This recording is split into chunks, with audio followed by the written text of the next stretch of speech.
un poco reducido, no Sí. solamente en los proyectos que se aprueban, sino también en los montos que se asignan. Pero hay un gran interés en las universidades. Pocos cuartos se le pone a Sí, poco dinero, sí. o sea, porque siempre hay una contrapartida que tiene que poner las universidades o las instituciones que van a investigar. Muchas veces son limitados. Tú sabes que, por ejemplo, ¿Es rentable la investigación, doctor? no es tan rentable. Yo diría que para lo que lo hacemos con mucha honestidad y responsabilidad, si yo te digo el estudio que yo estoy haciendo ahora, lo que yo he tenido que hacer para que se hagan las cosas. ¿Qué se están investigando? ¿En qué está usted ahora? Estamos ahora tratando de instaurar o de demostrar la implementación de un nuevo modelo de seguimiento y manejo del paciente hipertenso, introduciendo el papel que debe jugar la enfermera o el voluntario, pero además en el seguimiento, es decir, visitar a los pacientes en su casa, tomarle la presión, es decir, convertirse en un elemento de apoyo, que el paciente no tenga que esperar 3 meses, 4 meses, 6 meses para evaluarse en un hospital, y que si pierde su cita, esa persona vaya a verlo. Que se ha estado implementando un poco, pero todavía muy limitado en algunas ciudades, que las enfermeras debieran,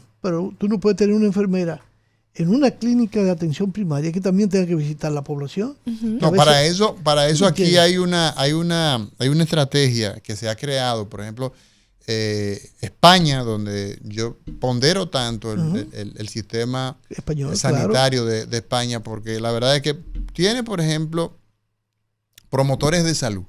Promotores de salud son personas que son empleados del Estado y son los encargados de darle seguimiento y de ver las condiciones sociosanitarias en que viven las personas, el seguimiento que hay que darle a ese hogar, a esa casa, a esa familia, a ese niño, a esa embarazada, a ese anciano.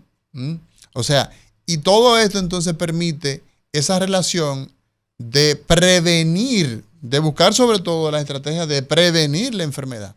Porque el tema es que si nosotros seguimos con la mala estrategia de esperar que el ser humano se enferme, eso traduce un problema muy serio financiero y sobre todo de expectativa de vida. Entonces, ahí evidentemente que hay que hacer una separación de ese paradigma obsoleto. Una transformación del sistema de salud. Así es. Fíjate, te decía porque precisamente, mira qué interesante lo que tú dices, que yo lo conozco también de España, de Chile y de otros países, que hay ese personal voluntario, bien pagado inclusive, que se encarga de ir a visitar a los pacientes, darle seguimiento, no solamente cualquier tipo de enfermo, independientemente de la edad inclusive, para el que va a dar la voz de alarma, que puede detectar cualquier situación que este paciente tenga para ser referido a una institución de salud. O sea, nuestro sistema de salud que tiene que cambiar radicalmente.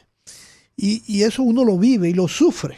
En estos días yo decía, caramba, voy a tener que decir, cuando yo era cardiólogo, porque tú sabes que tú recibir un paciente que esté en malas condiciones, no conseguir una cama en un hospital público, porque es un drama. Si tú no tienes una persona amiga, no te van a conseguir esa cama. Por ejemplo, claro, eso es un problema sabemos que fuerte. hay limitaciones además. Sí, pero, encima de eso, pero ya tú sabes que los hospitales también piden cuotas, sobre todo algunos hospitales que son manejados por ONG, porque hay que hacer depósitos. Las clínicas privadas, el monto que piden es un monto importante. Inclusive, ese es un paciente que debía ir a intensivo y tuve que dejarlo en una sala porque ellos pudieron hacer un depósito con una tarjeta de crédito, porque a intensivo no podía ir, y jugármela yo de que ese paciente se muriera porque vino a mejorar 3 días después, aún con la intensidad del tratamiento que se le estaba administrando a este paciente y en dificultad respiratoria casi constante. O sea, jugándotela. Sí, claro, uno está impuesto a trabajar con las manos, o tuvo impuesto a trabajar con las manos. Pero ya se supone que son épocas superadas. No, superadas, correcto. Claro. Entonces, fíjate, a eso, la limitación de la accesibilidad de los medicamentos. Entonces, la adherencia al tratamiento. Tú sabes que enfermedades que son crónicas como la hipertensión, uno de los grandes problemas es la adherencia, inclusive en países donde el paciente tiene accesibilidad, que no tiene que comprar los medicamentos. Entonces se hace más importante el seguimiento por personal no médico, porque sale más económico, es más efectivo y se logra mayor beneficio para el paciente. Con este modelo, lo que queremos demostrar que nosotros podemos aumentar el número de pacientes controlados, que ya lo hemos visto en los pocos meses que tenemos, cómo de satisfechos se sienten los pacientes. Claro, hemos tenido que buscar medicamentos de calidad, porque si le damos lo que se suple, además de que nunca están esos medicamentos disponibles 100%, o sea que el paciente tampoco puede adherirse porque no están disponibles los fármacos. Eso por un lado. Por otro lado, está el problema de que podemos demostrar de que el paciente va a aumentar su nivel de conciencia, de conocimiento de la enfermedad. Por tanto, va él mismo y la familia, incorporar la familia. A veces nos hemos encontrado el problema de que hay personas que viven solos. Sí.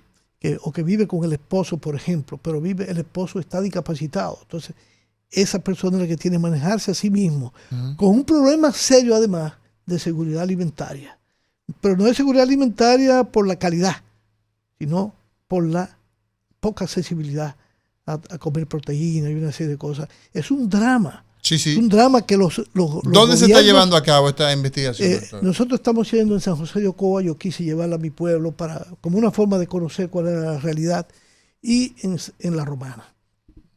Y claro, hemos encontrado limitaciones de laboratorio para hacer los análisis. Yo he tenido que asumir el costo de algunos laboratorios. O sea, no tiene respaldo de ningún tipo de organización. Hay un respaldo económico, pero no está incluido en el presupuesto. Entonces, porque creíamos en principio que sí, que en los hospitales se hacían todas las pruebas. No se hacen todas las pruebas. Además, tú le estás cargando al hospital que lleguen 20 pacientes, entonces no se lo pueden hacer ese día, el paciente no vuelve. Hay una serie de dificultades. Se desanima. Que en algunas provincias, por ejemplo aquí en la capital, quizá sí se hace. Se hacen todas. ¿Cuál sería el beneficio, doctor? Bueno, hay una hipótesis con todo esto, ¿no? Claro. La hipótesis que usted tiene es que lograr un mayor conocimiento y conciencia de la enfermedad, que la gente sepa que la hipertensión arterial es una enfermedad que no solamente afecta su calidad de vida, sino que tiene repercusiones que le va a disminuir la calidad de vida, pero también su tiempo de vida, su supervivencia, por todo lo que se asocia a la hipertensión, con los eventos vasculares cerebrales, con los eventos cardiovasculares, el daño renal, etcétera, daño de la visión, trastorno cognitivo. Entonces, lo primero que hicimos fue un estudio de investigación cualitativo, es decir, entrevistar grupos de personas y luego también otros grupos de manera aislada para hacer un diagnóstico.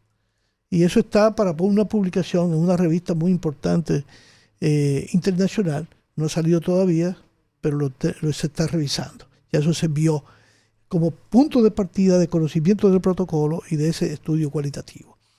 Entonces nos dimos cuenta que había muchos problemas de accesibilidad a los medicamentos, problemas con las citas, problemas con el conocimiento de la enfermedad. Alguna gente te podía decir, no, el problema de esa enfermedad es que mata. No había un conocimiento. Entonces, objetivos claros de lo que queremos demostrar con esto. ¿Y quiénes son las personas que están más, digamos, que están más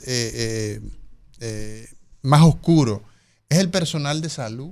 Digamos, médico, enfermera, promotores de salud, porque aunque no tenemos tantos promotores de salud, pero bueno, entonces, ¿quiénes son los que están, dónde se necesita hacer más esfuerzo? ¿En ese personal, en la población como tal, en ambos?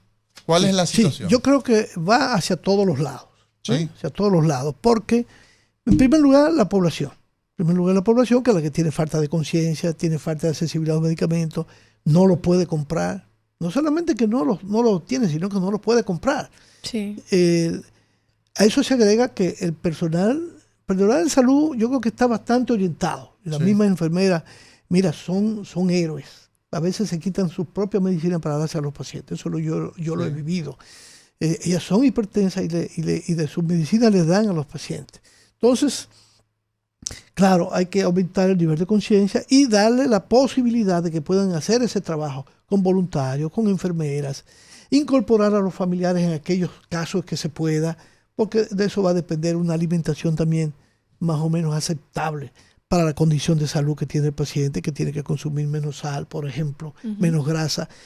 Y, por supuesto, al médico general que está en esas clínicas de atención primaria, porque muchas veces ellos no tienen el dominio, no tienen el seguimiento y no se dan cuenta de qué paciente que tú le diste un tratamiento hoy realmente está controlado, sino que se dan cuenta cuando vienen a los 3 meses por la cita. Entonces tú ves que esas clínicas de atención primaria de los pueblos, que a veces manejan una cartera de familias, de hasta 500 o más familias. Sí. Estamos hablando en campos. Cuando tú vas a la zona urbana, tú tienes más familias. Claro. Entonces, se necesita que haya ese control. Y es una fuente de empleo, inclusive, en vez de estar dando bonos. Claro, el calificar, por ejemplo, a las personas, el entrenarlo en el seguimiento que se debe dar a las poblaciones que están, en teoría, que están sanas, esos niños que se requiere darle seguimiento de sus vacunas y todo esto. Es un gran negocio, socialmente hablando, porque tú tienes la posibilidad.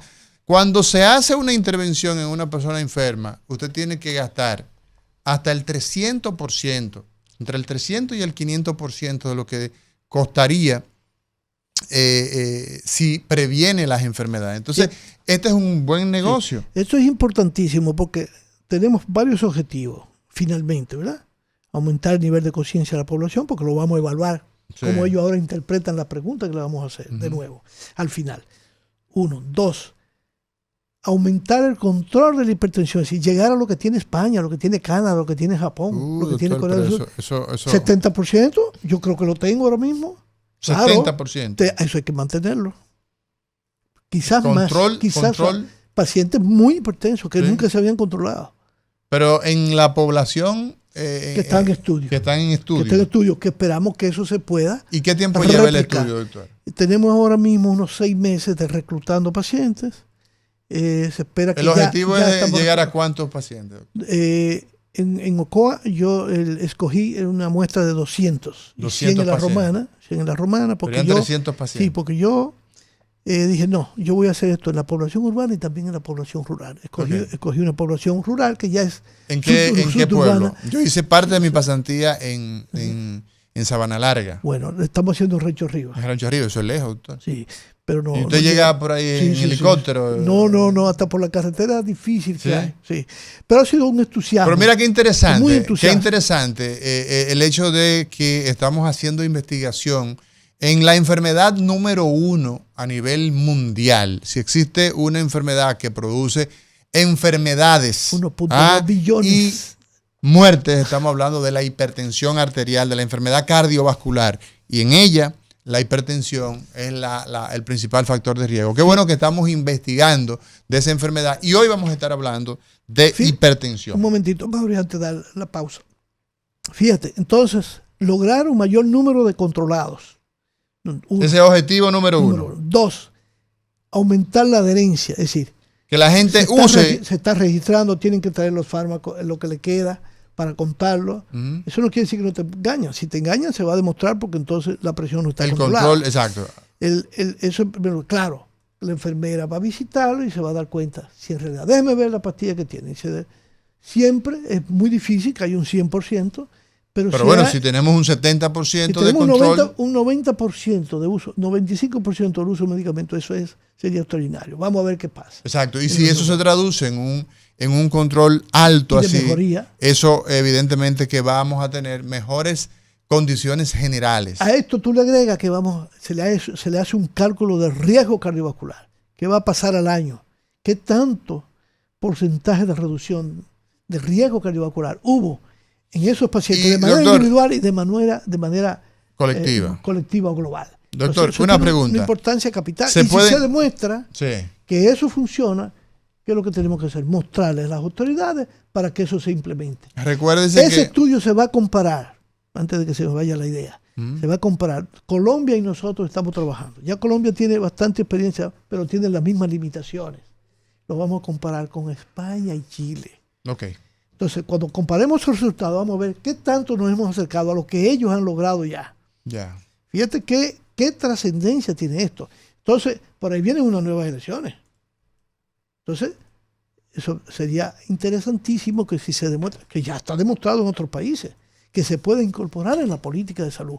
Claro, yo sé que el sistema de salud hay que voltearlo como una media. Así mismo, hay que hacer media por lo que te estaba diciendo. Pero hay que producir información, porque con esa información los tomadores de decisiones tienen a eso de frente y no hay forma de refutarlo. Señores, en breve comenzamos a hablar de hipertensión, las nuevas guías en el diagnóstico y en el tratamiento.